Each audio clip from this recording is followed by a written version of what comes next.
Yeah. Please tell me that I can't, that I won't, that I'll fail, that I'll never make it out, yeah. Please tell me all the bad, never good, fill my head full of every single doubt, yeah. Please say any negative thoughts, I pop off when I hear people say I cannot. I get off to the thought of proving everyone wrong, I won't stop to the top, so you better back off or get lost. I'ma stay loud, stay proud, never running out, never heading south. I'll be spreading out, call it word of mouth, can't put me down, I'll be getting loud. You can have your doubts, not what I'm about, have your cloud, it be raining out, I keep making sound, go another round, I'm legend bound, can't stop me now. You don't wanna fuck with me, a slow burn like a disease. Just tell me that I can and I'll show you things that you couldn't believe. Just tell me that I can. Just tell me that I can. Just tell me that I can. Just tell me that I can.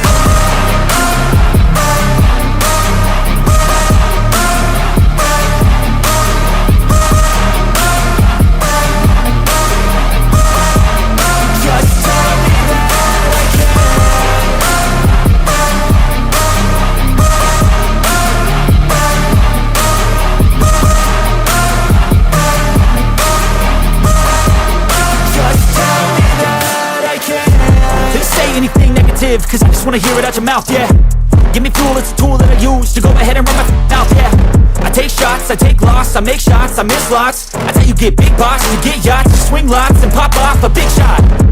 I ain't done chasing, got big dreams, bigger things, impatient. Who's at the top think they need replacement? Who's at the top think I'm gonna erase them? Face it, I don't give up quick, I don't give up, I won't give up this. Cause I know that I want it, know that I'm on it, I'll make it, I promise. You don't wanna fuck with me, a slow burn like a disease.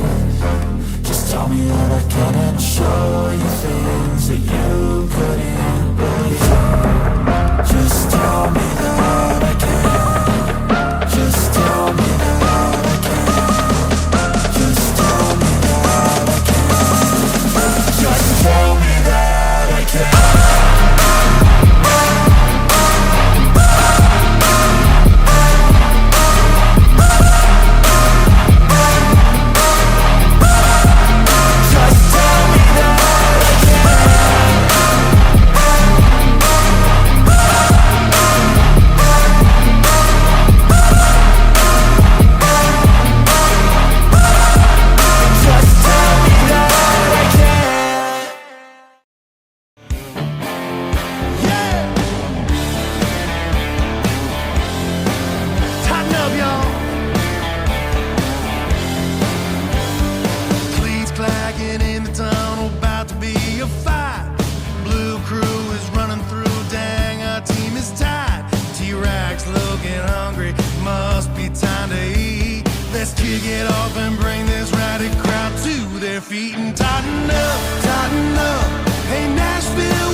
What's going on, Titans Nation? Welcome to What's Shaking Titans. I'm your host of today's show, Gary Bailey, and joining me right over here, we got Massey, also a new co-host of What's Shaking Titans, and right next to him, we got Matthew Maddox, aka Titans Blueface.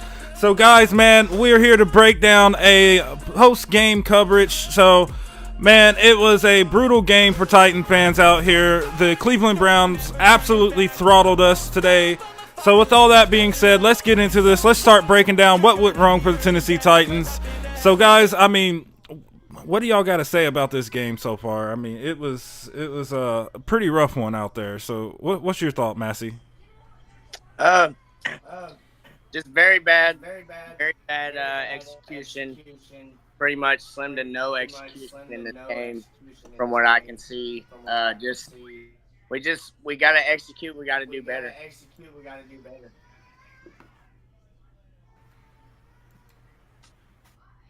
Yeah, I agree 100%, man. We definitely got to do better. Maddox, man, what's your thoughts on all of it? Yeah, man, awful game all around, really, by everybody. O-line looked terrible. Of course, we had the injury with Peter Skronsky. That's one guy, though. Tannehill just looked inconsistent again this week.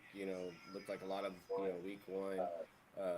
In the secondary, man, the secondary was absolutely getting torched today. I mean, we couldn't stop Watson to save our lives, man. I mean, we had a terrible day, and just all around, man, with everything from O line to the coaching to the quarterback to Derrick Henry, man. Derrick Henry had a horrible game, probably the worst game of his career, and that pains me to say, but I mean, hey, I got to call it how it is, man. It's a terrible game all around by everybody.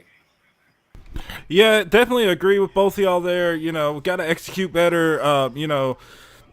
All around offensively, it was just a poor day for the Tennessee Titans. Derrick Henry, of course, with his struggles, and you got the offensive line who couldn't stop a 5-year-old from getting to the quarterback. And then, the whole Tannehill thing, Tannehill forcing the ball once again into double, triple coverage, or, forcing, overthrowing receivers, missing wide open receivers. It was definitely an atrocious game all around. Massey, man, what's one thing you feel like the Titans can do going forward to maybe, better this offense and maybe even put up more points? To be quite frank, they need to pull their heads out of their butts. Coaches need to their players. We need that fire back. My opinion, going. I believe now it's 1-9 the last 10 games. That's just not great. So we definitely, moving forward, they just excuse me. Moving forward, they're gonna have to figure out different ways to compete against different defenses and different looks and things like that. Yeah, I agree with you. Let's get Blueface's thought on this, man. Blueface, what's your thought?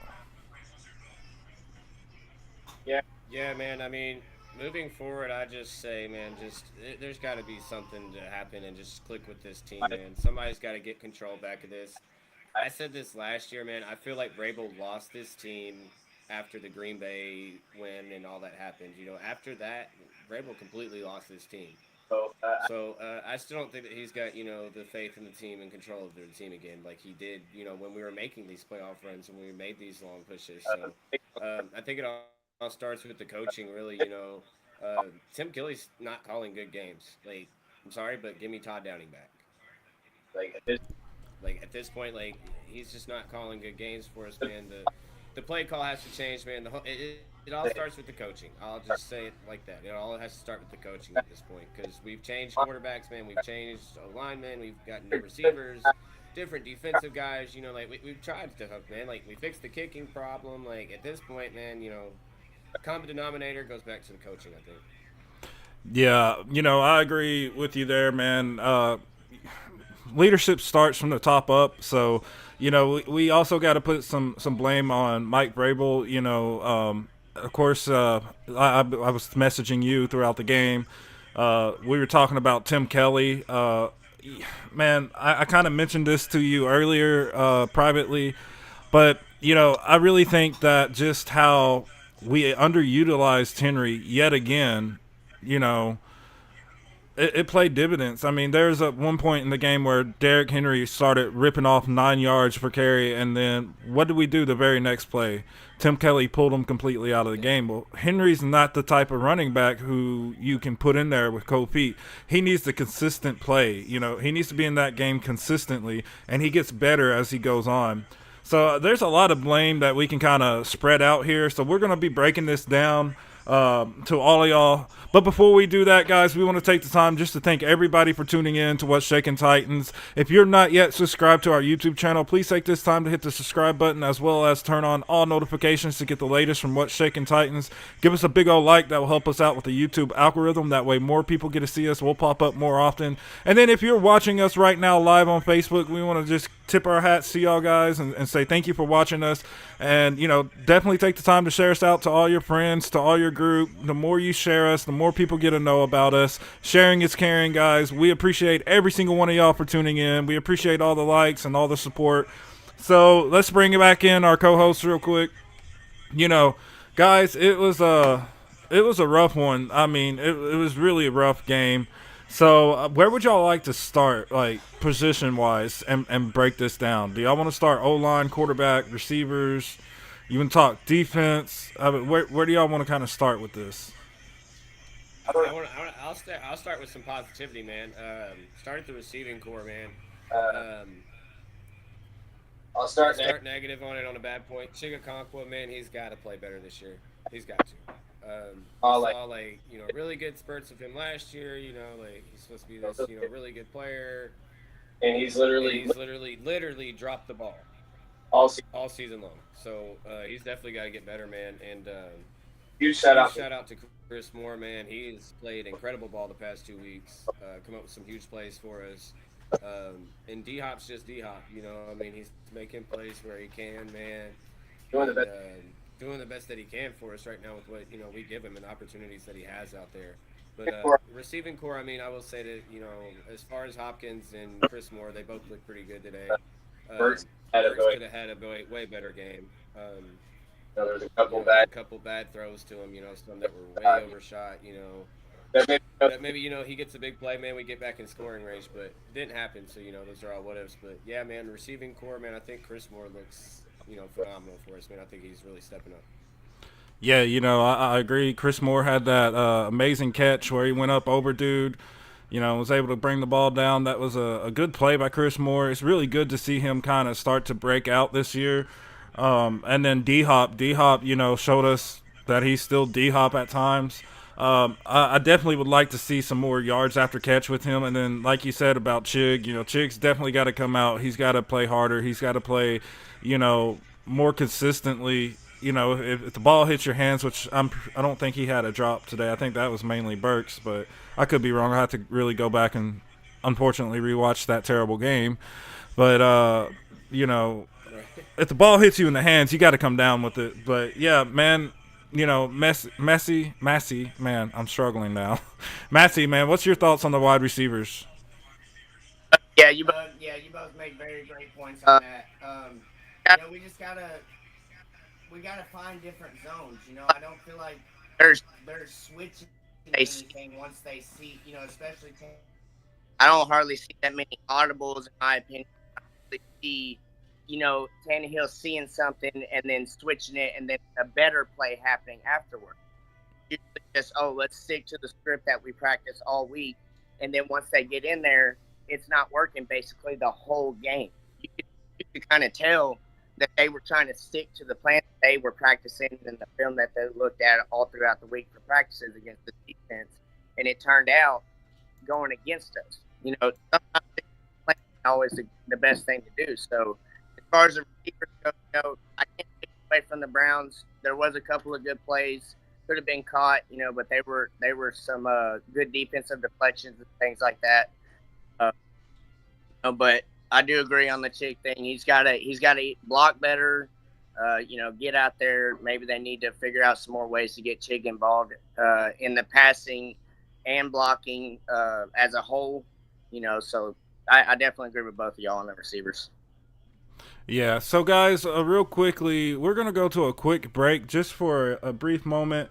So definitely stay tuned. We'll be joining y'all back live in just a moment. We want to once again thank everybody for taking the time to join us for this, post-game coverage here. So, post-game recap, whatever you want to call it. We just want to take the time to thank every single one of y'all for joining us. With that being said, guys, we'll be right back.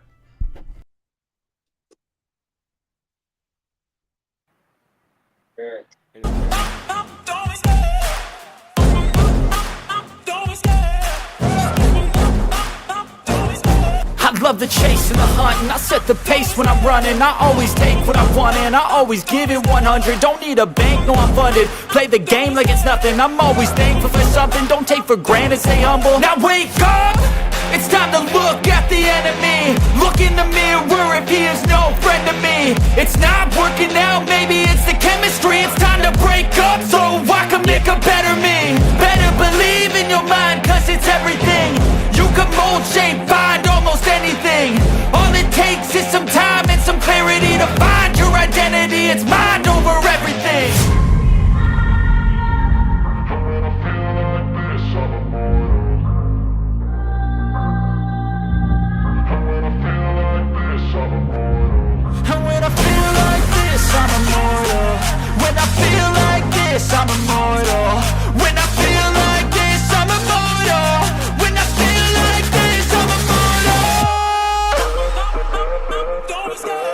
There we are. Yes.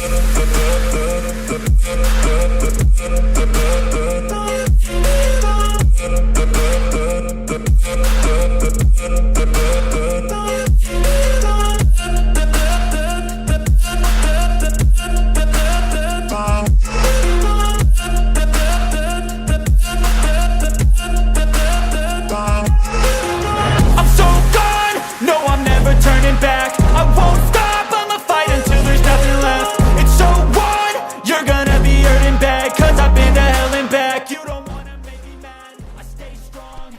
Welcome back, everybody, to What's Shaking Titans. I am your host, Gary Bailey, and joining me right over here are your co-hosts. Once again, we got Massey, and then we got Maddox, aka Blueface.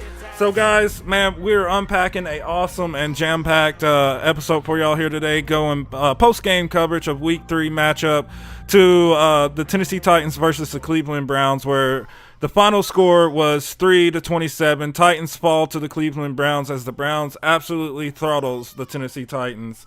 We were just talking about the wide receiver group. I definitely agree with both y'all's takes on that. What is your opinion on, Treylon Burks today? Like, we'll start with you, Massey. Give us your opinion on Burks' performance. I like what I've seen from Burks today. Like I said, like I mentioned before, the Browns defense definitely has some good defensive plays on a couple of catches that could have went either way. I am a firm believer, and if you get your hands on the ball, catch it. But I mean, like I said, that was some good defense from the Browns. I can't take that away from them. But Burks definitely, he's definitely showing signs of improvement in my opinion each week. As he goes on, as long as he stays healthy, and like I said before, as long as we get these certain players and these certain superstars in these positions, then sky's the limit for him. So, I hope for the best. And it was a decent performance from Burks. I'll put it like that. Definitely could have had better stats and things like that. But it was a decent performance in my opinion. Yeah, you're absolutely right on that. It was a decent performance all around. However, I mean, like you said, you gotta kind of tip your caps to the Browns here. Their defense was solid. I mean, by far, one of the better defenses we faced this year. I'm not so sure compared to the Saints, but this is going to kind of lead us into our next segment here, guys. So, and we'll start with you, Maddox, man. I'm gonna allow you to kind of give your thoughts on Burks, and then we'll also go into our next topic, which is, does Tannehill play poorly against top defensive fronts? This is the second time we faced a solid defense with a good secondary and a solid defensive front, and this is also the second game that we've had where Tannehill's, for the most part, he made some good passes, but then he had some really poor decision making in that game. And once again, I want to take the time to also say, when we get into talking about Tannehill, because we know the fan base is split really crazy about this, we're not putting all the blame on Tannehill here. It takes 11 guys on offense to win a game. This game was lost by all 11 guys on offense, and also the offensive coordinator and the head coach. So, Maddox, man, fire away. What's your thoughts on Burks, and do you think Tannehill had a poor game because of the defense we were facing? Man, so Burks, I mean, definitely could have, played better today. I think he had the one catch or whatever, but there was a few balls that he was definitely overthrown on. So skipping past Burks here, I mean, we know what Burks is capable of. I mean, he's still a growing player. I think he played half of his rookie year, so I mean, we've seen that he can be, big time Burks. We've seen that. But on the other hand of this stuff, man, Ryan Tannehill absolutely crapped the bed again today. And, no, it's not all his fault. No, I mean, 100% not his fault. But, at a point, man, you have to be able to be the playmaker, the guy that everybody says that you are, this, guy that can win these games for us, get us out of these tough moments. Because today, I didn't see that. I didn't see a guy that was poised. I didn't see a guy that looked comfortable. I didn't see a guy that looked like he was in his 12th year of national football, pro football. I didn't talk about it, bro. 12 guy. I seen it. Yeah. I saw Malik Willis last year. Everybody wants to jump on Malik Willis. I'm gonna go ahead and say it. Everybody wants to jump on Malik Willis for last year. He was a rookie last year. How many rookies have we seen do great things? You don't see it that often. Not at the quarterback position. Definitely not a third round pick. My man bringing facts to y'all right here. Third round pick. I mean. So I mean, if you let's put Malik in the game today. Let's put Malik in that game today. And he has the same stat line that Tannehill has. We'd see it all over Twitter. We'd see it all over Facebook. Get this man in out of the NFL. He belongs in the XFL. He doesn't even belong in the league. All that stuff that we seen last year. But yeah, we can't put the paper bag of the O line's terrible over Tannehill every time. It can't be that every time. All right, week 1, it was the O-line. Whatever, cool. Y'all want to say that? That's fine, But this week, I mean, what do you say? Like, oh, it's the O-line again? It's the same O-line we just beat the Chargers with, is it not? Right? Yeah, I mean, that's my point on Tannehill, man. I think he's just got to be more consistent. You got to play efficient. You got to play smart. You didn't do that today, man. He looked flustered. He looked like he was trying to force the ball and just – that's not – I said that yesterday. You can't play like you did week 1. You can't go out there forcing the ball and thinking, I can make this happen, or, there's double coverage. Maybe D-Hop will come. But you have a guy wide open on the other side of the field. You got to play the whole field. You got to play with all 11 guys, man. And today he didn't do that. So. Yeah. And, real quick, want to give a huge shout out to Michael Bishop of the Power Hour, who comments. He said, "Geez Whiz, this was as much fun as a root canal." Dude, like, I couldn't have said it better myself, Michael. Like, coming in with the facts. And then he also says, yes, the same O-line that Jim Schwartz exposed on third down. Yeah, I mean, we got exposed all over the place, on offense. And, to what you were saying, Maddox, is, we can't always keep putting the O-line at blame, because there's a lot of times where Tannehill, I remember one play in particular where Tannehill had broke the huddle and rolled out to his right and completely missed Burks, who was coming wide open down the field, overthrew him about 5 or 6 yards.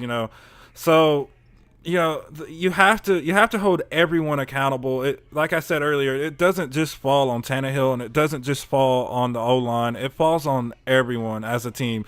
Football is a game of team. It's more than one person. It's more than 2 people. It's all 11 guys on offense, all 11 guys on defense. I want to say, and another huge shout out here to the Titan Upload Network. I was watching their watch party while it's simultaneously watching the game, on TV. And, man, boss man over there at Titan Upload Network, Upload, he called it right there before halftime. He was begging them, please just go ahead, kick a field goal, put up some points. Don't play a play on third down, because all that's going to happen is Tannehill's going to get sacked, and we're not going to be able to put up points because we ain't got no more timeouts. And sure enough, man, to the T, that's what happened. And I can't remember if it was Upload who said this, or if it was the people commentating the game on the TV. But one of the two, mentioned it was during the fourth quarter, like, hey, at this point, go ahead. It was right after Tannehill almost got the safety, and it was Upload. So huge shout out once again to Upload. But he kind of said, at this point, just go ahead, put Malik in. What do you got to lose? And to his credit, what he also said this, and it made me think, is like the only reason, a big reason they might not have put Malik in is because what if they are afraid that Malik Willis gets out there and wins the game with 6 minutes left on in the fourth quarter? If that's the case and Malik Willis wins the game, then what are you going to hear from national media? What are you going to hear from the fan base? Bench Tannehill for the rest of the year and start Malik, and that's going to start a huge thing in the locker room. So, with that being said, guys, Massey, what's your thoughts on Tannehill, man, and his performance today? Yeah, and I know I sound like a broken record, but you both definitely make great points. I agree. And the experience of what the lack of experience that Malik has versus the experience that Tannehill does have is what worries me as far as the quarterback switch. But also, with that being said, you're never going to know what the outcome would be of a quarterback switch if it never happened. And if it gets to the point to where, this is 2 games out of 3 where Tannehill just looked like he was the rookie we just drafted. But playing an NFL game, you gotta come to compete, and it just like Maddox said, force passes and like I brought up earlier, sometimes you don't need to always go by the playbook. I understand you practice, you got these set offensive plays that you think in like certain game scenarios and things like that, but during the games, especially as the quarterback, in my opinion, Ryan Tannehill needs to be better at being right there on the line and seeing where a certain player's lined up on defense and thinking like, hey, let's go to this play, whether it was in the playbook for that week, game plan, or whatever it is. Let's go with this play because this is what I see as the quarterback of this team. These are the weapons. This is the personnel we have in on this play or on this drive. Let's go with this route and maybe change it up instead of always trying to stick by the book. So, as far as the quarterback situation in all goes and Ryan Tannehill goes right now, in my opinion, he's definitely on the hot seat. We all know how the NFL works. If you can't get the job done, they're not going to hesitate to go in a different direction, and that's just how the league works. So, he's either going to have to get it together, or we're going to be seeing a different offensive setting, in my opinion, with a different quarterback behind the center. Yeah, and you bring up some good points there. With Malik Willis, being a rookie last year, he was thrown into the fire. We all knew that Malik Willis wasn't ready to start in an NFL game. We all said it, multiple times, but at this point, with the way Ryan Tannehill has looked, and, I agree with you 100%. Tannehill looks like Malik Willis did, in week 1 and, now week 3. And once again, we gotta tip our hats to the Cleveland Browns because their defense came to play. It was something I was kind of concerned about. You can go back and watch our previous episodes, and one thing I kept saying and warning people is like, hey, today is going to be the day where Tannehill actually goes out and proves himself. I know everybody's like, oh, Tannehill had a bounce back game week 2 against the Chargers. We need to stop the hate. Well, first of all, it's not hate. Week 1, Tannehill played like crap, and, we held him accountable for that. Week 2, Tannehill came back and balled out. And I made the point of how much of this was actually Tannehill balling out, or how much was it just the defense that we were facing. So with that being said, guys, do y'all believe that, maybe Tannehill got exposed some here, playing against high caliber defenses like the Browns or the Saints? Do we have any hope that in the future when we face like the Steelers or any of these top end defenses that Tannehill can get out here and just ball out? What's your thought on that, Maddox?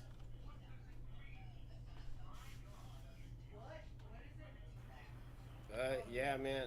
I think we've seen it multiple times now. Even in previous seasons with Tannehill, when you put him up against a top tier defense, without AJ Brown, and I'm gonna say it, without AJ Brown, he has not been the same. He has not been the same guy that the Titans knew him to be when he took the place of Mariota. And yeah, man, I think he got exposed today for sure. Today I felt like was his prove it day. You had a bad week 1, you had a good week 2. Here's week 3. This is a team that you're favored to beat. You're not the underdog here. You should go in there and beat them, man. Like, there's no reason why you should win this game. I thought the O-line was going to be a huge problem. I knew that. I knew everybody knows who Myles Garrett is. There's no question that everybody knows that Jim Schwartz has nasty defenses. That's just a thing.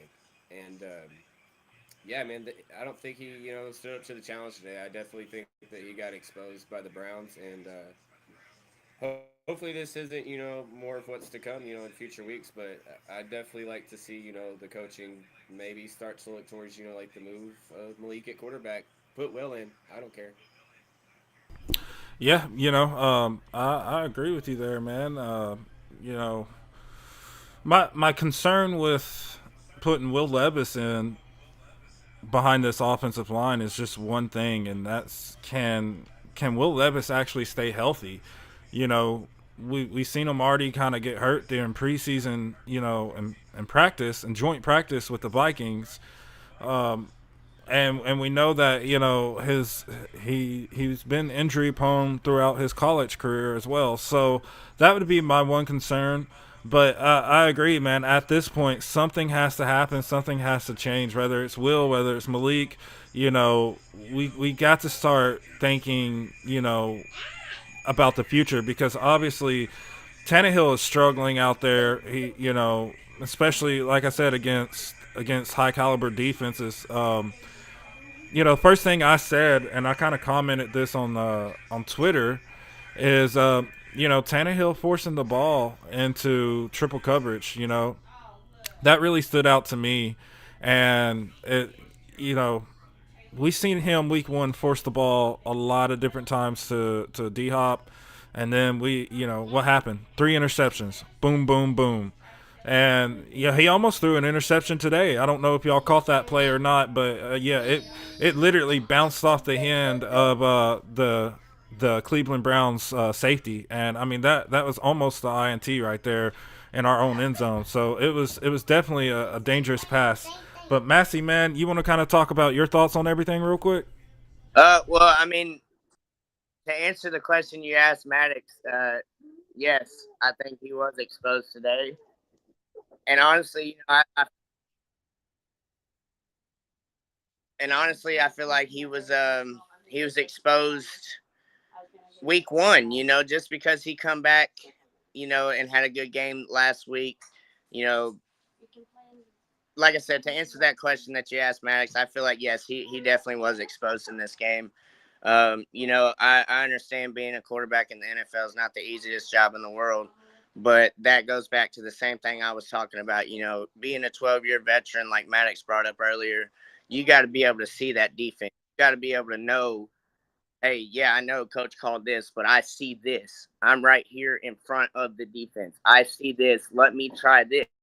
Yeah, I get it. If it don't work, if you try that on your own a few times and it don't work, and then coach gets in you, like, hey, don't be doing that, then cool, I get it. But I guarantee you, if that works, if you get progressive plays throughout doing that, throughout check plays or audibles during the game, and you see that from your quarterback, then you're going to trust him more often. Vrabel's going to trust him to do these kind of things. But it just seems like, you know, he's stuck by the book, and I'm sure that's a big way of like how Vrabel coaches is, you know, by the book, by the script, you know, so to speak, type deal. So yeah, I definitely feel like Tannehill was exposed in this game. I feel like he was exposed in week one against the Saints. I feel like he was exposed in the playoff game against the Bengals as well. You know, so definitely going to have to do something different in the future as far as that goes. Yeah.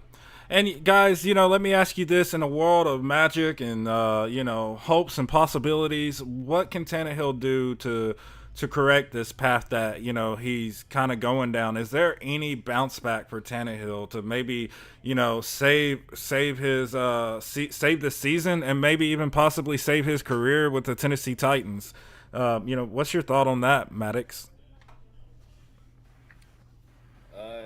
Yeah, man, I'd like to see him do it, obviously, because he's our starting quarterback. So he's the, you know, general of the offense. So I'm pulling for him. You know what I'm saying? It's so hard to stick behind it, you know, when it's just shown, you know, being inconsistent for so long. Just, you know, and like you see other teams around the league, you know, and they're getting guys like Sam Howell, who's being consistent. Like Sam Howell is being consistent.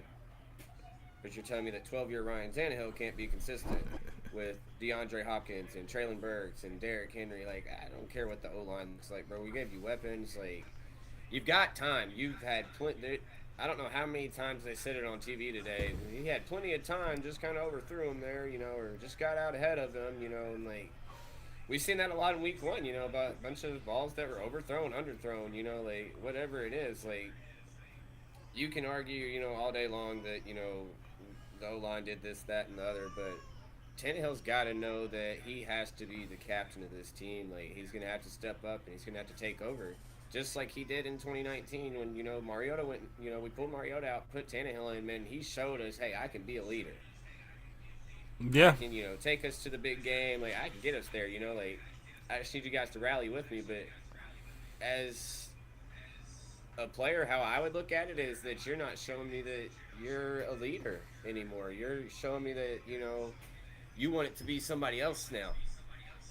So let's let it be somebody else. If that's what it has to be. But yeah, man, I hope he gets better, man. I really do. I hope that this was just, I don't know, more dust that surfaced. I don't know. But yeah, man, I hope he gets better, man. I really do. I'm pulling for him. Yeah, I agree. What about you, Massey?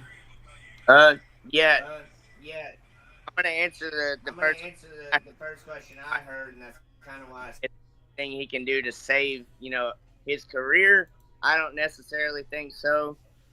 Not now. I feel like it's a little too far in. There's 6 seasons, I believe, now that we're currently on season 6 with Tannehill.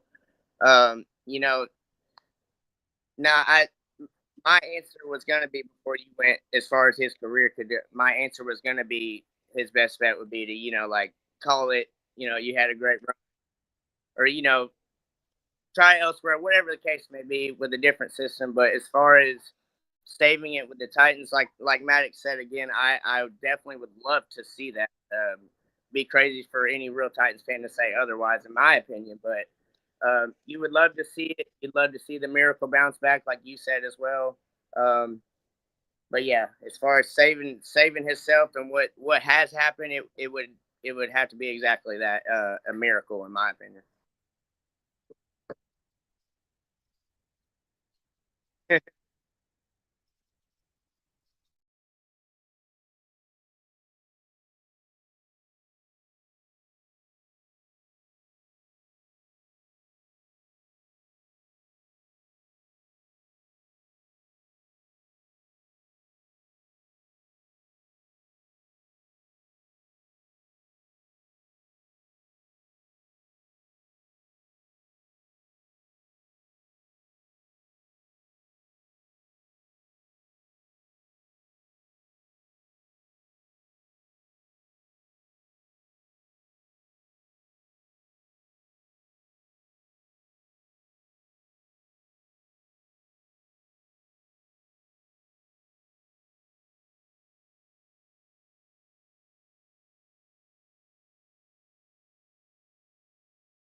Mike was muted. So, I'm going to kind of rewind here, guys. I do apologize for that. So, we're talking about Ryan Tannehill, and I want to kind of bring up what, Maddox was saying earlier. Maddox was talking about, him being inconsistent. Week 1, Tannehill goes out and, definitely puts up the worst performance of his career. Week 2, he has a bounce back game against the Chargers, where he's out there, he's balling out. Only missed, I think, 4 passes. He was 20 of 24 for 246 yards, and 2 touchdowns, 1 through the air and 1 rushing. We got to see that finger roll from him. And then once again, we are back week 3 to him just kind of, going out there putting up another poor performance. That's not being consistent. We need a consistent play behind center. And then I was kind of also talking about, in a magical world, do I think we will see Tannehill kind of, save his career with the Titans? I certainly hope so. As a Titans fan, I want to see all of our players. I want to see Henry, come out and ball out, and Henry get a retire a Titan. I'd like to see the same thing with Tannehill. Do I from a honest standpoint of what we've seen and what we have to go off of in just a 3-game sample, think that will be the case for him or Henry? No, I don't. I think next year we're going to see a new quarterback under center, and as well as I think we'll probably see Henry go to a different team. Can that change? Yes. Do we hope here at What's Shaking Titans that will change? Most definitely. So Tannehill has definitely been a guy who's taken us to the playoffs multiple times, got us to the AFC Championship. Everybody who is a true Titans fan will say, hey, we hope for the best, but are we getting the best from Tannehill? Once again, I don't think that's the case, So let's kind of, I mentioned him, the King, Derrick Henry. Definitely, as Maddox said at the start of the show, he had a poor outing as well. So, if we're going to hold the O-line accountable, wide receivers accountable, we got to hold the King accountable, like Maddox said. So, Macy, what's your thought on the way Derrick Henry played today? And then, Maddox, if you want to talk right after that, go right ahead. Yeah. I mean, you said it. You got to hold Derrick accountable as well. Same thing. I'm not saying do it every play by no means, but if I remember correctly, the first play that Spears was in, he seen a play he was supposed to run, a run play, and he immediately, as soon as that ball was in his hands to run it, he missed direction because the block was missed. So he chose, instead of going what the play was called to do, he chose to go what his vision seen. So I feel like, Henry needs to be doing the same thing. Use his vision. I feel like that was what that 2,000-yard season, that had a lot to do with it. Yeah, of course, the play calling. But once he got his vision and once he was downhill, it was game over with. We haven't seen that in a while from him. We've seen him get downhill, but he's getting, slowed up or he's getting run down and things like that. Those are things that we're not necessarily used to seeing from Henry. So, yeah, he's definitely got to be held accountable as well. Don't always just, there's been first amount of times, I didn't agree with running the ball when it happened, but at the same time, when you get that ball handed to you, don't just run straight into your blockers and into a big bunch of Talk about it, bro. Yeah, vision that way. You know what I'm saying? Go direction where the defense and even your own players aren't just all bunched up, because that's what it is. It's designed to go right there. Defense collapses. And then Henry's just, kind of bodied up on top of him, like, hey, I'm here now. Yeah, here's all 256 pounds of me. Right. I definitely agree. He's got to be held accountable. He's got to use his vision better. I understand it's not the quarterback position on the offense, but it is a big key part of our offense. And just like Tannehill and just like the receivers, Derrick needs to be better as well. Yeah, I agree. Maddox, what's your thoughts on this? Yeah, man, I think that was probably the worst game we've seen by Derrick Henry as a Titan. The O-line was not that bad for him to produce his worst game. No, I don't think so. He was hitting several holes, there in the second half. And then I feel like we kind of went away from it, like you were saying, Gary. Like, I don't know what that was about. Like, I've seen him, burst one for like 8 yards, then another one for like 7 yards, and then they're like, all right, we're done running the ball with Derrick Henry again. And I'm like, that's what you guys did week 1. That worked out super well. I guess, try it again, Yeah, man, he's gotta, perform better, man. He's gotta, make the best of his opportunities, just like everybody else does, man. There's certain plays that you can blame the O-line. There's certain plays where you can blame Tannehill. There's certain plays where you can blame Chigakonko for dropping a pass. You can blame D-Hop for dropping a pass. You can blame Derrick Henry for, missing a hole, whatever you want to do, man. There's points in the game where everybody makes their mistake. Everybody has the opportunity to either flip or flop, and more so on those opportunities today, Derrick Henry flopped rather than the latter of the half, man. So yeah, got to hold him accountable too, man. Worst game I've seen the King play in the NFL, and I hope I never see that again. That was really hard to watch. Yeah, Maddox there, sitting there bringing up some facts about Henry and this game.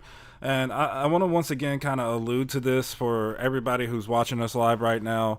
Once again, Henry is one of those types of running back where, he's not like Spears, who you can just pull in and out willy-dilly, That's not the type of running style, Henry runs. Henry is one of those running backs who you have to constantly feed him. And the more you feed him, the stronger, the better, the faster he plays. Henry's also a very unique running back, who plays, more physical in the fourth quarter than he does in the first quarter. So, why on earth, Tim Kelly would, see that Derrick Henry's out there producing, getting, an 8 or 9 yard running play and then pull him out of the game and then turn around and put him back in. He gets another 7 yards, and what do? You pull him right back out. So I would have to say, for me personally, yes, this was a poor game by Henry. But I don't fully kind of set that blame on Henry. I think a lot of that blame has to go to Tim Kelly. And, once again, misusing him. We all, like I said, go back and watch the 2019 season, 2020 season, 2021, 2022. The tape's there. You can clearly see Henry always got better in the second half. Heck, even 2021 when he got hurt, he was on pace to break his 2,000 yard record. And we weren't even halfway through the season good. So, with that being said, I think Tim Kelly has to really kind of sit down and evaluate, do we keep feeding Henry like we used to? And if so, do we give Henry that opportunity? Because I feel like Henry's shown us, you go back, you look at the Chargers game, multiple times he struggled in that game. There were a few plays where he started to break out, and then they pulled him out of the game. You go back and definitely in this today's game was almost a mirror image of Week 1 versus the Saints.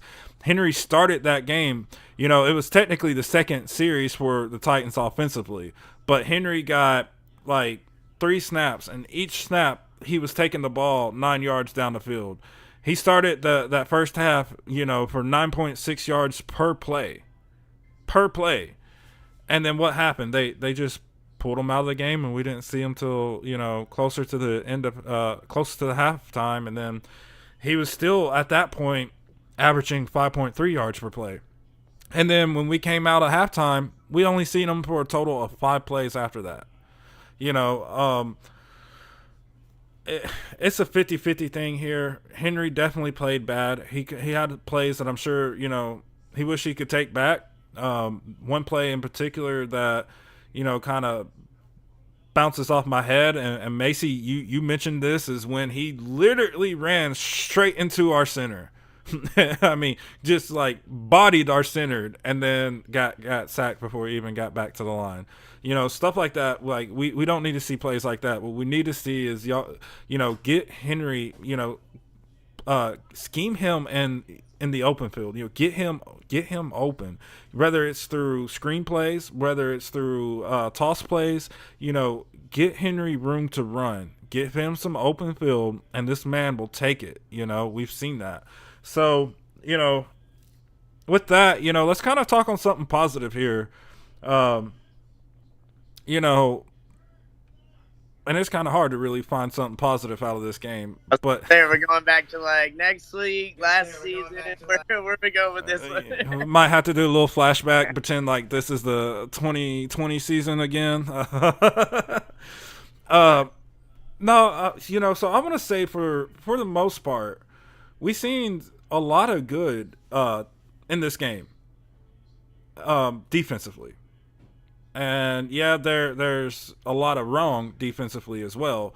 But the one thing that stood out to me was we were consistently able to get pressure on Deshaun Watson.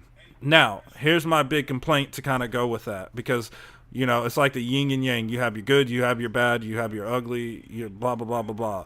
So we were able to consistently get pressure on Deshaun Watson, but on the other hand, we weren't wrapping up.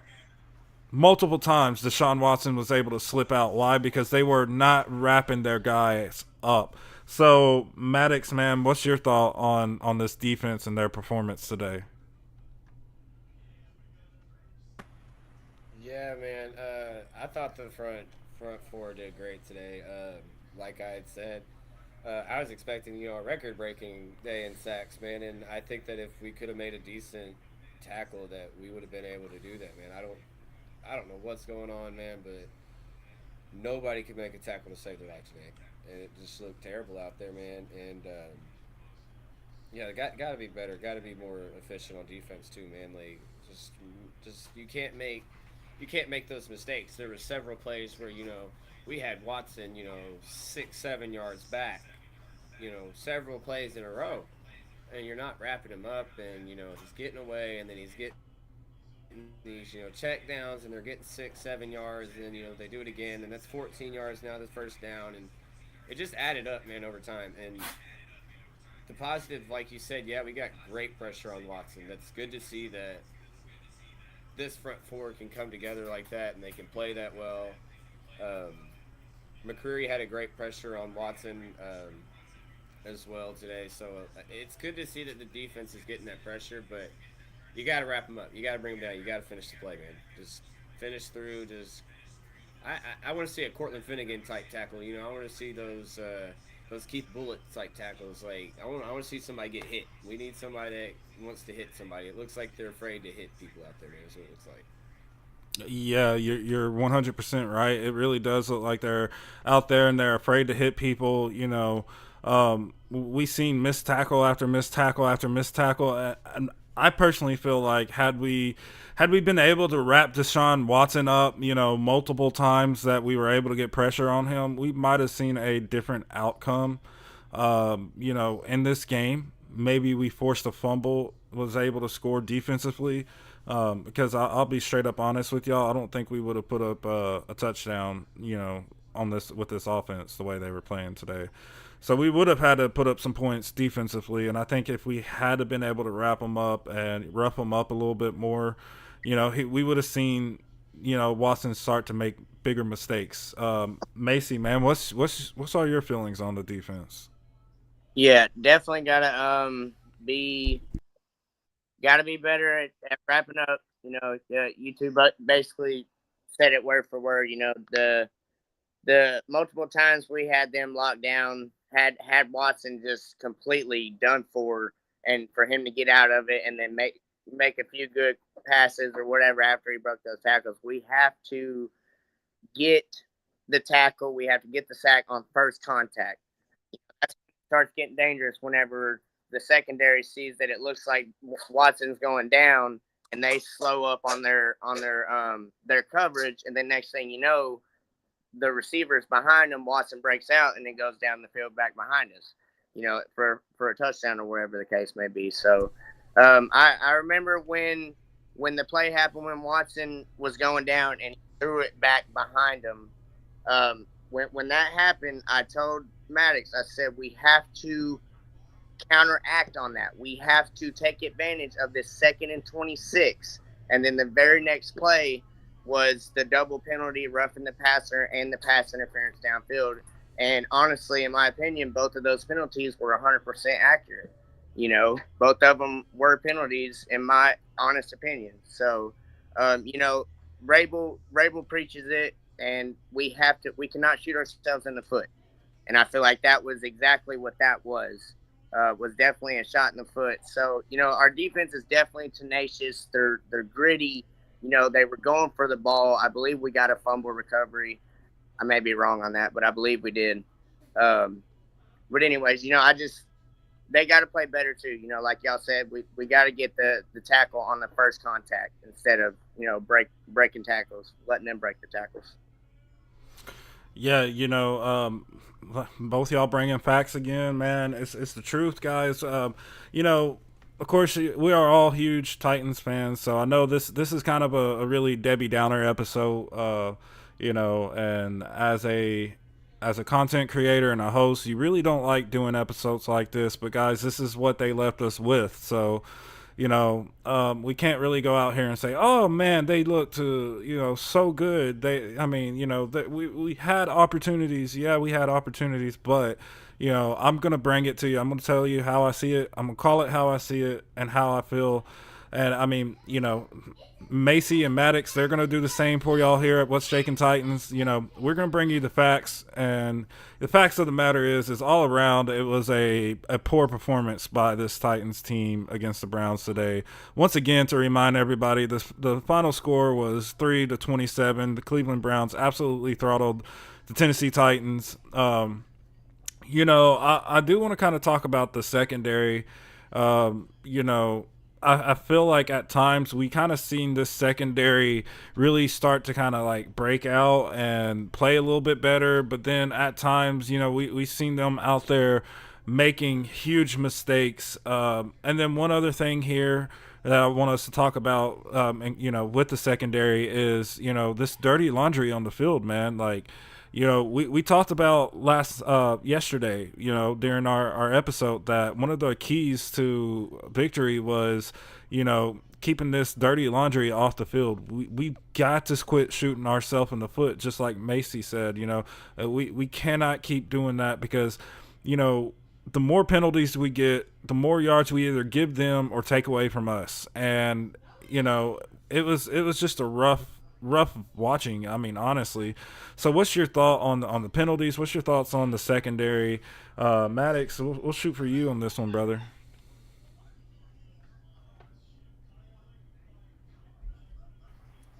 Yeah, man. So first, I want to say the penalties, man. I think I was watching the game, and I think I brought it up. And it was like second quarter or something, man, and we had 4 penalties on us for 60 yards. And that was right before they threw the pass interference call down the field on the play with Burks. And then we got that penalty, it put us at, 2 penalties for 36 yards or something like that. But, yeah, dude, the penalties were killing us today. But I just couldn't even fathom really. Dude, it was a tough game to watch. I'll be honest, dude. I'm a super fan, dude. I love the Titans. I bleed blue, but this was a tough game to watch. It was tough to find, the good in it. For me, the positives of this game. Nick Folk poked around and found out for sure today, man. Right. The only positive that I could give you. We have the kicker. He did his job. So yeah, it could have been a blown out, a shutout. So bring you a little bit of sunshine on a cloudy day. Nick Folk, man, 1 for 1 today. Yep. Should have been 2 for 2. Mike Vrabel, yep. Talking to you. Yep. Man, I was tired of frowning over here, man. I had to start laughing for a minute. Right? We got to get that energy level up. I feel you. Man, it was tough, man. It was a tough game to watch, man. But yeah, I'm gonna let Massey go ahead and chime in, man. But yeah. Hey, and speaking of keeping it smiling and things like that, I thought it was pretty funny that Stonehouse, that one punt from Stonehouse, he punted it so dang hard it landed on the one, but none of our special teams players were down there yet. Because it was like a 75-yard bomb. You know what I mean? The ball got down there way before our team did. Yeah. So, I just had to throw that in there because I thought that was pretty awesome. A positive from our game. Stopping on the one, it was still a positive. It was a heck of a punt, is what I'm getting at. Yeah, definitely, man. So, I'm trying, and I really am, guys. I'm trying to dig out, positive things. So that's why I was talking about, some of the good things we've seen from the defense, but also bringing you the facts right with it. I think the best thing we've seen, and I agree with both of y'all, was Nick Folk. Nick Folk was the best thing we've seen today. and then definitely Stonehouse out there doing Stonehouse type of things. That was really cool. The bench warmers, man, they did an awesome job. So claps to the bench warmers, man. Hey, Folk's been the best thing we've seen the first 3 weeks, in my opinion. That's been the best thing. Yeah. You got us all 5 field goals the first week. You kicked the game winner in the second week, and you're the only one that scored this week, dude. Hat off to Nick Folk, man. I got terrible hair, but I'm still going to take my hat off to him, man. He's playing ball, man. I'm happy about the kicking situation, at least. Yeah, I agree, man. 100%. But yeah, dude, I mean, let's talk about them bench warmers, though, dude. Like, they balled out there today. They kept them seats warm, and, Malik finally got to get off the bench for 3 snaps right there at the end of the game, and Gang had a good old time out there. yeah, sure did. Slapping each other, back. Hey, man, we're doing a good job. Hey. Oh man. Okay. Well, now that the mood is a little bit lighter here, guys, let's kind of go back to the offense for a little bit, and we're almost done with this, guys, with this recap. Definitely want to give everybody a huge shout out for tuning in to What's Shaking Titans, for just taking the time to join our post game coverage of the Cleveland Browns versus the Tennessee Titans. I want to kind of go back to what we've seen, what I just referred to. Malik Willis coming off the bench right there with 1 minute to go. Would y'all have liked to see that kind of happen a little bit sooner in the fourth quarter? Do you think that we would have, do you think it would have helped us out at all? Macy, what's your thoughts on this? Yeah, I don't remember exactly when they scored the last touchdown. I know it was in the fourth, I believe. But yeah, I say put them in then. Right then and there. I don't understand it, because they put Malik in eventually. So what exactly are you trying to get out of Tannehill after 3.5 quarters of what you just saw? So I didn't understand it. If you're gonna make the decision to make the switch, like you said, do it earlier. Don't wait until you already know it's over with. Maybe that could have been the difference. Maybe that could have been the game changer. Instead of 27-3 going into like the fourth quarter, maybe it could have been 20-3, and then a spark for the next 15 minutes from the second string quarterback. Yeah. I mean, absolutely. I have to agree with what Titan Upload said. During his watch party today. Right after that play where Tannehill almost took the safety and was just able to roll out to like the 2-yard line.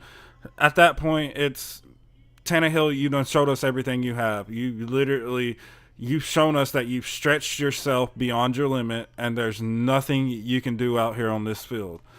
At that point, put Malik Willis in. I don't care if Malik gets out here and plays like absolute hot trash.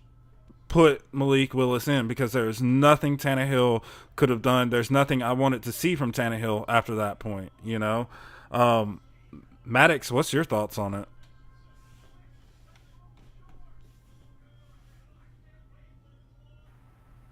Yeah, man.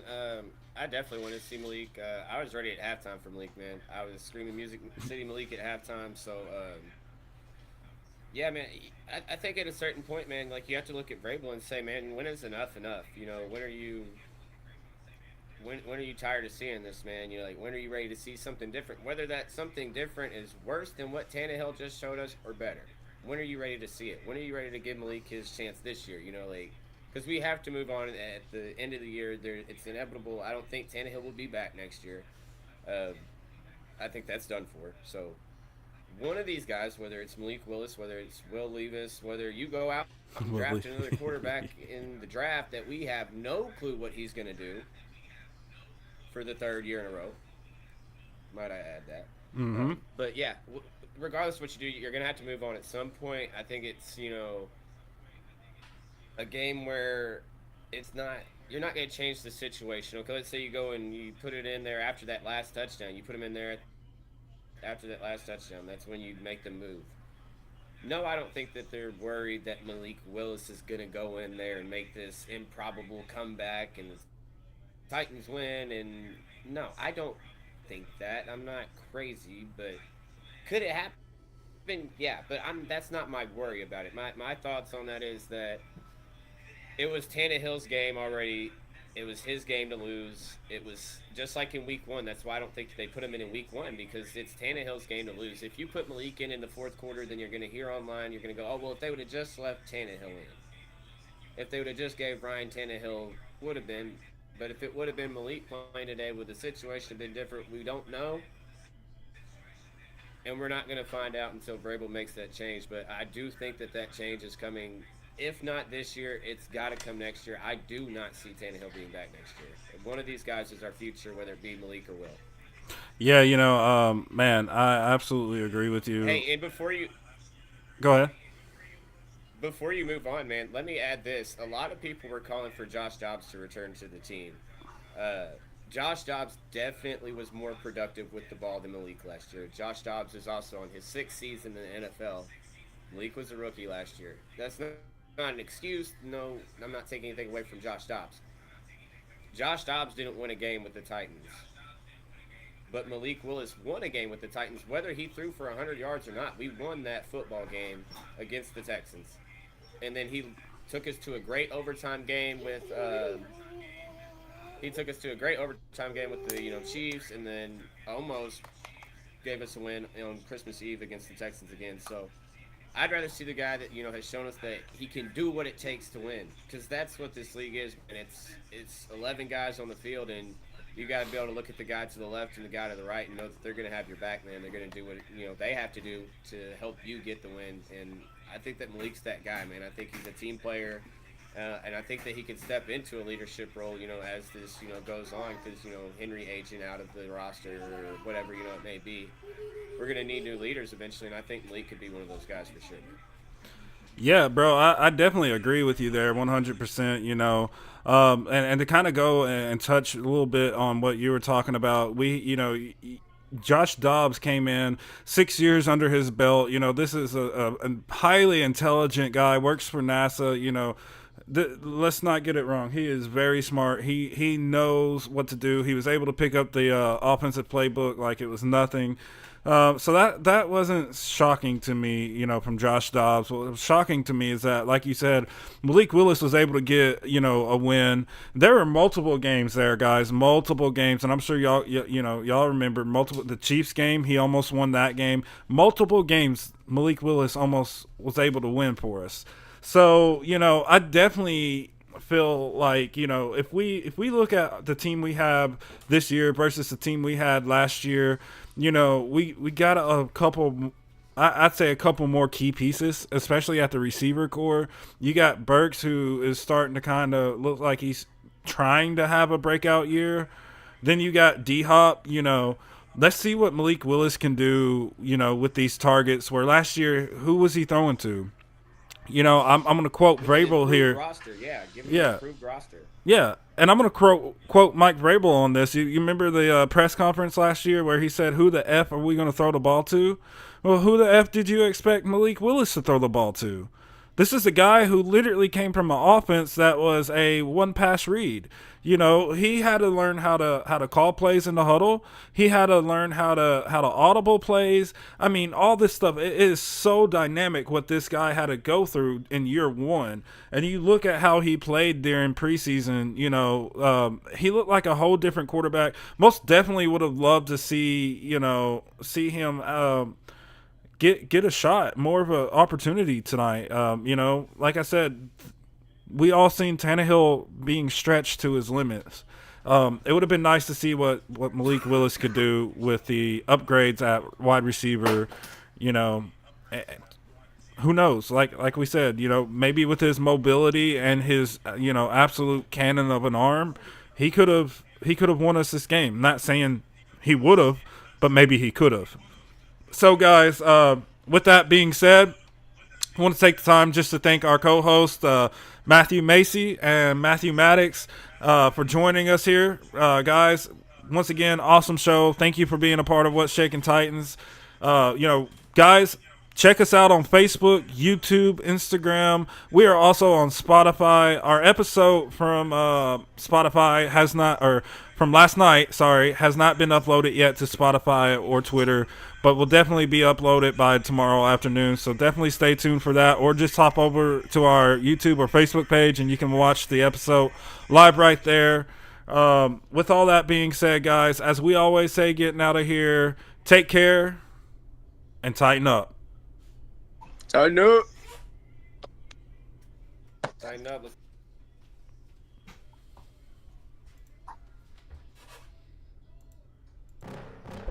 Do I end it?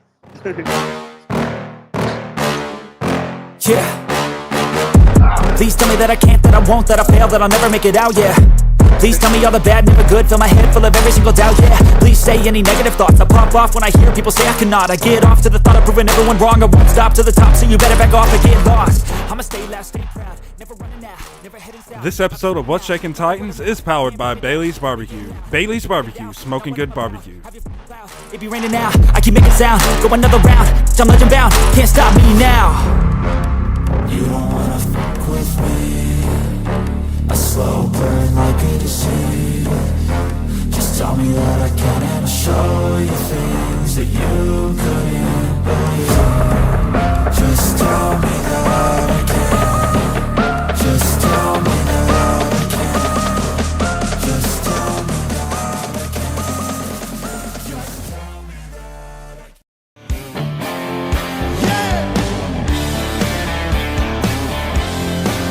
Tighten up, y'all. Cleats clacking in the tunnel, about to be a fight.